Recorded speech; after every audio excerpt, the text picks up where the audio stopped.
Olá, sejam todos muito bem-vindos a mais uma Masterclass promovida pela Unidade do Ensino Médio e Técnico do Centro Paula Souza. Eu sou o professor Rodrigo Medeiros, supervisor educacional responsável pela área de gestão de legislação e informação do Grupo de Supervisão Educacional, que também faz parte da Unidade do Ensino Médio e Técnico. Bom, como vocês alunos já devem ter reparado, neste período que a gente está vivendo, de incertezas, em que as aulas estão sendo trabalhadas, por enquanto, remotamente, nas nossas escolas técnicas, nas faculdades de tecnologia, nós, da Unidade de Ensino Médio, pensamos em disponibilizar masterclasses para os alunos das ETECs de todo o estado de São Paulo. Ao todo, são 223 escolas, com aproximadamente 210 mil alunos matriculados, né? E nas classes descentralizadas também. Bom, partindo dessa proposta, hoje nós temos a presença, né, a nosso convite, temos a presença do Ricardo Basaglia. O Ricardo é formado em processamento de dados pela ETEC Filadélfia Gouveia Neto, lá de São José do Rio Preto, é mestre em administração de empresas pela Escola de Administração da Fundação Getúlio Vargas, com extensão pela Universidade de Yale, em Behavioral Science of Management. O Ricardo iniciou a carreira dele na área de tecnologia. Atuou em projetos de transformação digital em grandes corporações, mas descobriu que sua grande paixão estava em transformar a vida das pessoas. O Ricardo ingressou na Michael Page em 2007 e hoje é responsável pela startup de negócios e escritórios do país como diretor-geral, liderando as operações da Michael Page, da Page Executive e da Page Personnel. Observo, como uma colocação importante, que a Michael Page é uma dos maiores players mundiais em recrutamento especializado.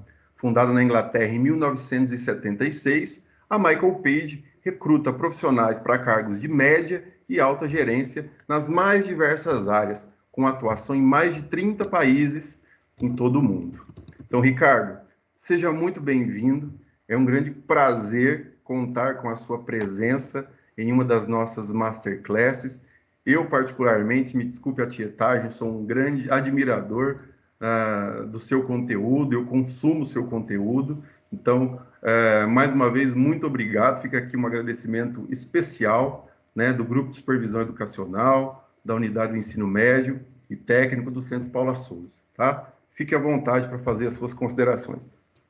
Rodrigo, primeiramente, tenho que começar te agradecendo pelo convite. Para mim é um prazer enorme. Poxa, a ETEC está no meu coração aqui, poxa, no ensino médio, que me deu o despertar para o mundo dos negócios. Isso na época ainda, quando lá atrás eu tinha convicção que eu ia ser um programador.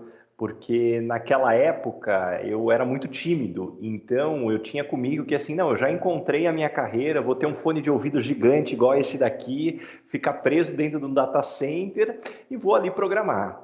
Isso só diz o quanto a gente sabe muito pouco que a gente vai ter para a nossa carreira ao longo da vida, à medida que a gente vai descobrindo, né, as possibilidades. Eu costumo dizer que se no passado o nosso plano de carreira era como o antigo Garmin, que para os mais novos é aquele GPS estático, que não importa o que acontecesse, você tinha um plano fixo, hoje qualquer plano de carreira está muito mais para um Waze. Você vai ouvir um recalculando algumas vezes, vai ficar na dúvida se está indo para o caminho certo, para o caminho errado, vai descobrir novos caminhos e com isso fica muito mais dinâmico, né? E eu acho que isso é um pouco do tom que eu quero trazer para todo mundo aqui. E já quero te deixar aí um pedido, quando a gente voltar aí ao normal, ou esse novo normal, como estão chamando, na primeira oportunidade que tiver, faço questão de presencialmente aí em algum encontro que tiver aí com as ETECs aí para falar para os alunos, porque, de novo, vai ser um prazer aí relembrar o que eram mais de 20 anos atrás aí nessa dinâmica. E para começar um pouquinho dos insights que eu separei aqui para passar para vocês, acho que o primeiro ponto que sempre me vem à cabeça Quando eu venho falar de trabalho, futuro do trabalho, as pessoas sempre me perguntam, pô, Ricardo, e a inteligência artificial, isso vai acabar com os empregos, não vai ter mais emprego para ninguém? E eu costumo dizer sempre de forma muito honesta, de falar, olha, gente, eu não tenho dúvida que a inteligência artificial vai reformular boa parte do trabalho, dos modelos de trabalho que a gente conhece, sem dúvida nenhuma, mas hoje o maior assassino de empregos não é a inteligência artificial, é a inteligência emocional. Esse é o maior assassino de empregos. A gente tem uma pesquisa na Michael Page, como você disse muito bem, somos uma das maiores empresas de recrutamento do mundo. Aqui no Brasil, a gente é maior, nós temos 200 headhunters que entrevistam mais ou menos 6 mil profissionais por mês. São quase 100 mil por ano. E eu estou comentando esses dados só para mostrar que o que eu quero trazer aqui, mais do que teoria, é muito fatos e dados de cheiro do asfalto de entrevista do que a gente vê. Então, esses 91% de profissionais que são contratados por questões técnicas e demitidos por questões comportamentais. Olha só essa pesquisa.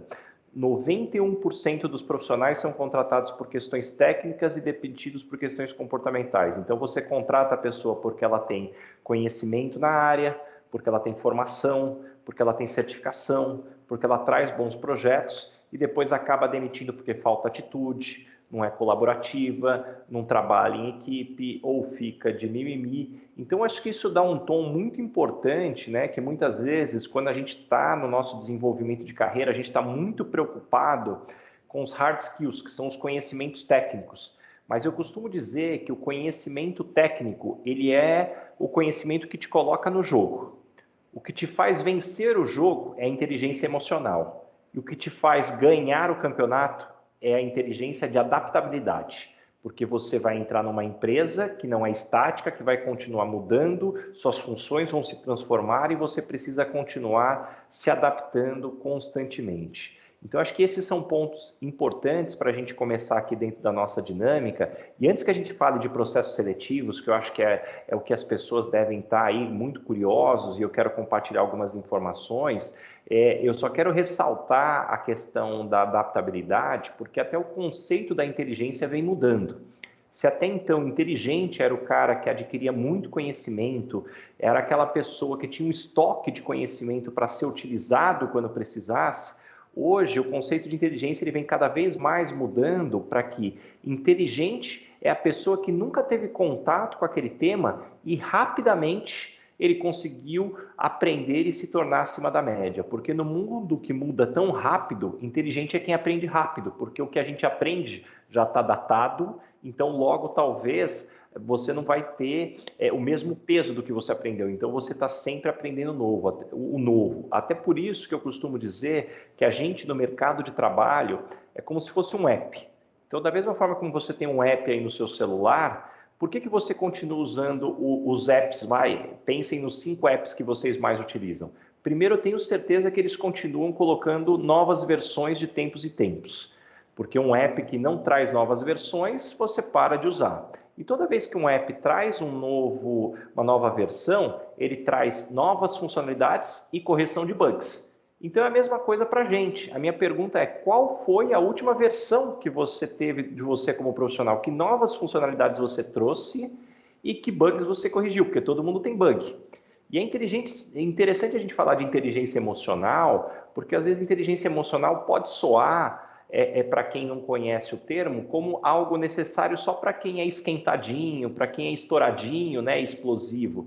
Não, gente. Inteligência emocional é para todo mundo. A pessoa muito tímida, ela precisa de inteligência emocional para ter a segurança de se apresentar, ela precisa ter a segurança para conseguir se colocar. A pessoa que é muito ruim de negociação, que muitas vezes não tem a capacidade de colocar da forma ordenada, ela também precisa muitas vezes da inteligência emocional para isso. Então é importante a gente colocar, nesse momento que vocês estão vivendo, o autoconhecimento para que vocês possam ter inteligência emocional. Tanto que uma pergunta que eu adoro fazer em entrevista, em processos seletivos, é: quando as pessoas não gostam de você, normalmente por que é? Quando as pessoas não gostam de você, normalmente por que é? Isso diz muito do quanto a pessoa se conhece, o quanto que ela percebe quando ela esbarra no outro. Porque ninguém é unânime, né? Eu costumo dizer que para essa pergunta, não tem resposta certa, mas tem duas muito erradas, que é quando alguém vira para você e fala, olha, você sabe que todo mundo gosta de mim? Aí eu falo, poxa, nem Jesus Cristo foi capaz de agradar a todos, nunca tivemos alguém na face da terra que foi unânime. Ou senão, quando a pessoa vira e fala, olha, você sabe que quando as pessoas não gostam de mim, normalmente elas não falam? Aí você diz, nossa, é mesmo? A vida é assim, você precisa descobrir, nem sempre as pessoas vão te falar, né? Ou senão, quais os fatores da sua vida que fazem você ser quem você é hoje? Quais os fatores da sua vida fazem você ser quem você é hoje? Isso te diz muito da tua resiliência, porque eu tenho certeza que quando eu te faço essa pergunta, você não está lembrando do churrasco, você não está pensando na festa do aniversário, você está pensando em momentos difíceis. Então isso é uma reflexão importante que a gente vai vendo que as perguntas mais complexas de se responder são as perguntas que têm a ver com você se conhecer, e isso não tem resposta certa nem errada. A resposta errada seria você querer parecer algo que você não é, porque aí a empresa, se ela te contratar, ela vai te contratar na expectativa que você continue sendo alguém que você não é, e aí, com certeza, vai dar errado. E aí, falando de processos seletivos, acho que a grande reflexão que eu peço sempre para as pessoas fazerem, toda vez que você tiver oportunidade para fazer uma entrevista, tenta inverter o processo. Ao invés de você sair falando tudo que você sabe, tenta refletir o que a empresa precisa para você colocar o que é necessário para ela. É só como a gente pensar na analogia com o vendedor. Normalmente, você não gosta de um vendedor que é aquele cara que, sem te perguntar o que você quer comprar, ele sai abrindo o portfólio, apresentando todos os produtos, você fala, mas não é isso que eu quero. Que tipo de vendedor você prefere? Aquele que entende o seu problema e, a partir daí, você oferece o que faz sentido para ele. E o que eu vejo os profissionais errando em entrevista, eles saem listando tudo o que eles sabem, e aí é responsabilidade do empregador ver o que ele pega, o que ele não precisa pegar. Então, tenta fazer uma pesquisa importante do momento da empresa, como que a empresa tem lidado com os principais projetos, quais são as prioridades da empresa, quais são os gargalos da empresa. Muitas vezes, dependendo do entrevistador, você tem até liberdade para perguntar. Nem todos você vai conseguir, mas para os que você tiver essa liberdade, inclusive fazer esse tipo de pergunta, mostra interesse de você estar querendo entender como você pode contribuir quando você chega com a empresa. Lembrando que, num processo de entrevista, você normalmente está sendo avaliado desde o momento zero. Se for uma entrevista presencial, é da forma como você se porta na recepção, da forma como você cumprimenta as pessoas, a sua pontualidade. Eu tenho comigo uma frase, Rodrigo, que eu gosto muito da frase, que ela diz assim: suas atitudes falam tão alto que eu não consigo escutar o que você diz. Então, essas atitudes, desde o início, as pessoas vão estar vendo. Vocês já devem, talvez, ter ouvido falar de um tal de brilho no olho, né? Que muitas vezes é difícil de descrever. O que é esse brilho no olho? Gente, brilho no olho é aquela vontade de fazer, é aquela vontade de executar, é aquela pessoa que não fica sentada esperando o trabalho chegar. É aquela pessoa que vai procurar trabalho, que ela vai ver se o trabalho dela está causando um impacto positivo que ela espera. E isso é o que as pessoas vão estar procurando identificar na entrevista. Se você é o cara que vai chegar com aquele brilho no olho, querendo fazer a diferença, incansável, né? Alguém que efetivamente... E notem, gente, até agora eu não falei de nenhum detalhe de conhecimento técnico. Porque, mais uma vez, isso talvez o que vocês já conheçam já até te coloca no jogo. Mas o que vai fazer você vencer o jogo vai ser justamente essa inteligência emocional, essa inteligência de adaptabilidade, até porque eu costumo sempre dizer que o ser humano ele evolui através de 3 Cs: ou por convicção, ou por conveniência, ou por constrangimento. Então você precisa escolher qual C que você vai escolher, mas você vai evoluir através do 1C, ou por convicção, ou por conveniência, ou por constrangimento. Mas a mudança, ela chega para todo mundo. Lembrando que, ainda quando você fala de processos seletivos, muitas vezes as pessoas procuram só aquela maneira tradicional, que é qual? Ou eu peço para alguém que eu conheço mandar meu currículo para alguma empresa, ou eu olho o anúncio, né, seja na internet, em qualquer site que eu esteja colocando, ou mesmo em algumas cidades ainda tem o jornal físico, né, para você olhar as vagas, dependendo da área que você atua. Mas, gente, isso é só um pedacinho. A grande dica que eu vejo que faz a diferença das pessoas que têm as melhores oportunidades é o interesse.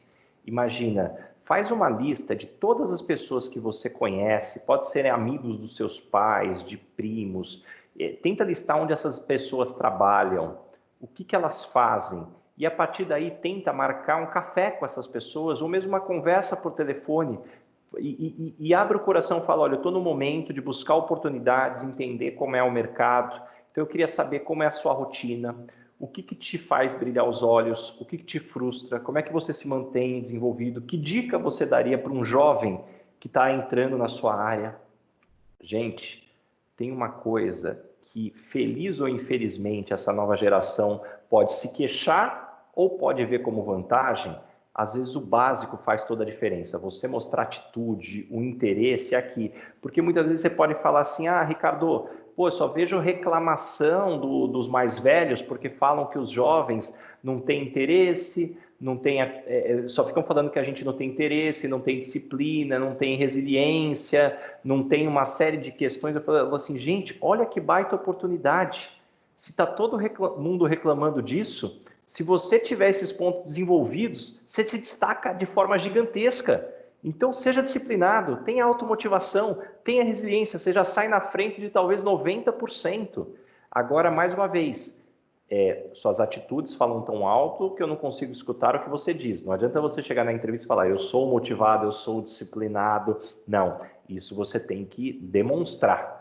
E aí faz toda a diferença também da forma como você vai colocar e qual é a forma que o entrevistador vai querer identificar isso. Ele vai perguntar como você lidava muitas vezes com os projetos na escola, como é que você lidava com hobbies, como é que você lidava muitas vezes com trabalhos voluntários. Você é um cara que até o fim, comprometimento, corria atrás. Por isso que muitas vezes as pessoas olham tanto para esportistas, para quem tem uma carreira em música ou na dança, porque como você muitas vezes no início da sua carreira não tem muita experiência para mostrar, o entrevistador ele vai procurar outros aspectos da tua vida que essas atitudes talvez tenham aparecido. Então, por isso que é muito importante, tudo que você está construindo hoje é o que vai ficar na sua história.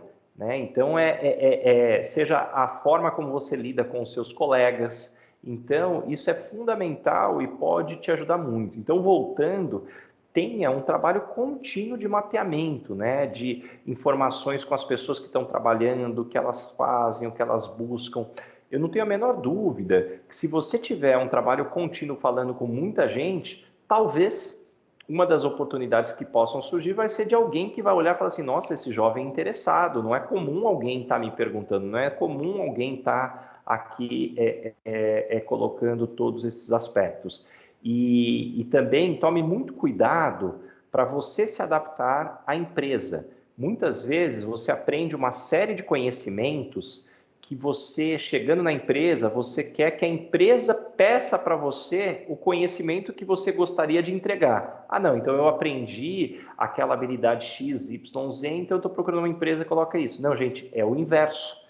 Saiba que talvez a empresa vai te pedir 20, 30% do que você estudou e 80, 70% você vai ter que correr atrás. Isso é um novo mundo. Hoje é estimado que em algumas carreiras 80% do que você aprende no primeiro ano de uma graduação, quando você se forma já está desatualizado. Então, jamais acredite que o que você aprendeu é suficiente. Lembrando que algumas dicas práticas para você numa entrevista. Olho no olho. Olho no olho é interesse. Mexer no celular, jamais. Pelo contrário, seu celular deveria estar no mudo ou, se não, desligado. Né? Não tenha problema em falar. Não tenha problema em colocar os seus pontos. Treine em casa. Fale sozinho, né? Eu costumo dizer que quando eu estava começando as minhas entrevistas, foi uma dica que me deu. Gente, acho que o espelho do meu quarto não aguentava mais eu ouvir falando, tanto que eu falei, eu já falava no automático. E sabe por que isso é importante, gente? Porque a maior parte das pessoas não vão mal na entrevista porque respondem algo errado. É porque às vezes alguma coisa é perguntado, a pessoa ainda não teve oportunidade para refletir sobre isso, e aí na hora não vem aquele insight. Sabe o que é pior? Depois de 2 horas que você saiu da entrevista, aí vem aquela resposta perfeita, você fala, nossa, devia ter falado aquela resposta, será que dá para voltar? Aí já passou. Então, se você hoje jogar no Google principais perguntas de entrevista, e eu não estou falando isso para você virar um robô programado, respondendo quadradinho, não, eu estou dizendo para você já ter refletido, porque mais de 80% das perguntas que acontecem em uma entrevista são perguntas que você já consegue se preparar. E se preparar, que eu digo, é refletir, escreve, seja à mão ou no computador, sobre a resposta. Pode ser em bullet points, em tópicos, mas vai colocando, isso ajuda a estruturar o pensamento. Treina com alguém, pede para alguém fazer o papel do entrevistador chato, coloca isso daí para você. Quanto mais treinado você tiver, maior a chance de você soar natural. Tem muita gente que vai mal na entrevista porque a timidez pode passar uma percepção errada de arrogância. Então, toma muito cuidado, porque existe, né, o corpo fala, a teoria, então assim, o quanto você está relaxado, o quanto que você está bem, o quanto que você consegue ser você mesmo. A hora que você sai da entrevista, manda uma mensagem para essa pessoa agradecendo o tempo dela, agradecendo algum conhecimento que ela deixou, cita esse conhecimento. A gente está numa era que a gentileza agora virou diferencial. Olha que beleza, gente. Tem um básico aqui que pode fazer a diferença. Pior se eu estivesse falando para vocês, ó, vocês vão ter que aprender uma computação quântica de última geração para ser o super diferenciado. Se fosse só isso, putz, aí, talvez ia ficar mais difícil. Mas talvez eu estou falando aqui da gentileza de você ir a mercado.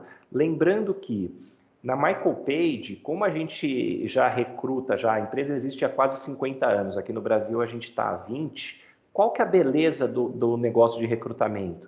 Até hoje, eu nunca vi ninguém que não tivesse disposto a contratar alguém que ou vai aumentar a receita ou vai diminuir o custo. Se você consegue aumentar a receita da empresa ou diminuir o custo da empresa, a chance de ter um lugar para você é grande. Agora, você precisa comprovar com fatos e dados que vale a pena, porque você vai conseguir entregar resultado. Então, essa curiosidade, ela é fundamental para você estar buscando. Einstein mesmo dizia, eu não me considero genial, mas eu tenho uma paixão, uma curiosidade por aprender, por buscar o novo, que isso faz toda a diferença.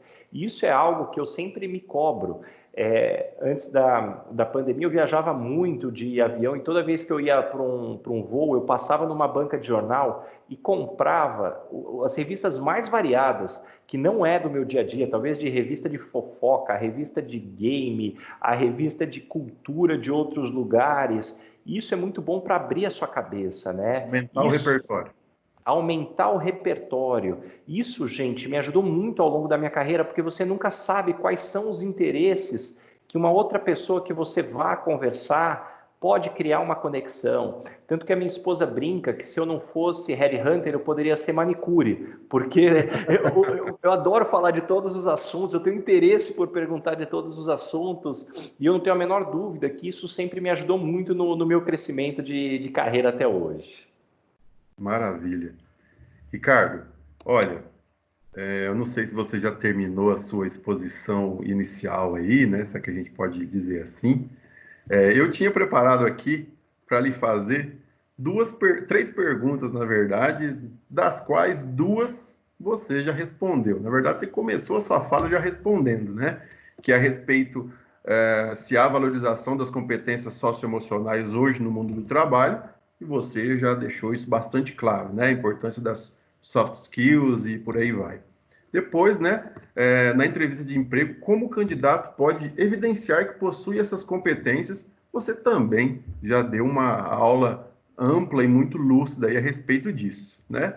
E ficou sobrando aqui, vamos dizer assim, a indicação de um livro sobre um assunto, pode ser um livro relacionado à entrevista de emprego ou às demandas do mundo do trabalho, ou então um livro que você entenda como headhunter, como pessoa que entende bastante do mundo do trabalho, um livro que você entenda que seja bacana para os nossos alunos da ETEC lerem, considerando o atual momento, por exemplo, fique à vontade. Tem algum livro aí que você gostaria de indicar? Eu sei que o seu está no forno, em breve deve Uhum. sair, não é isso?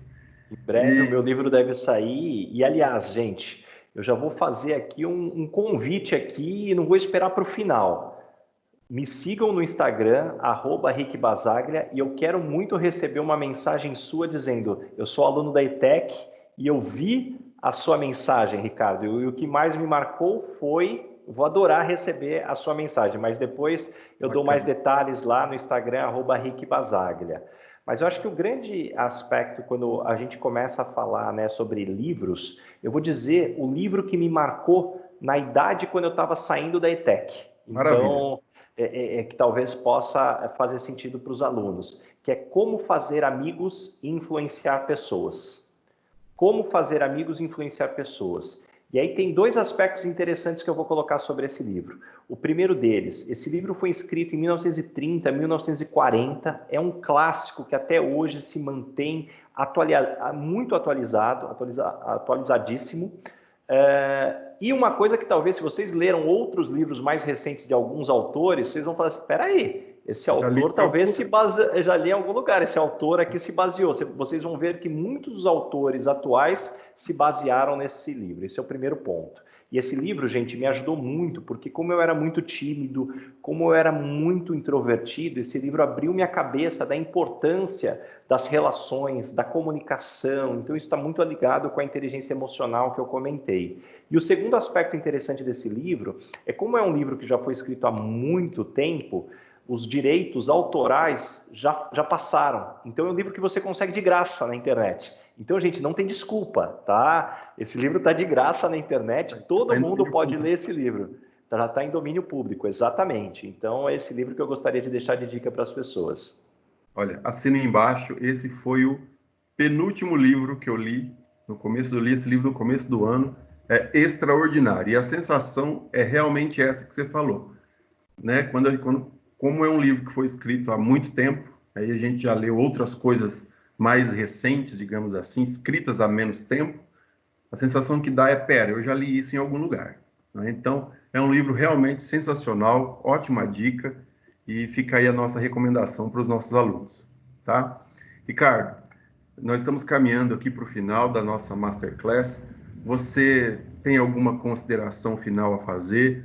Por gentileza, passe para os nossos alunos aí os seus contatos, as suas redes sociais. Fique à vontade aí, pode abrir o coração.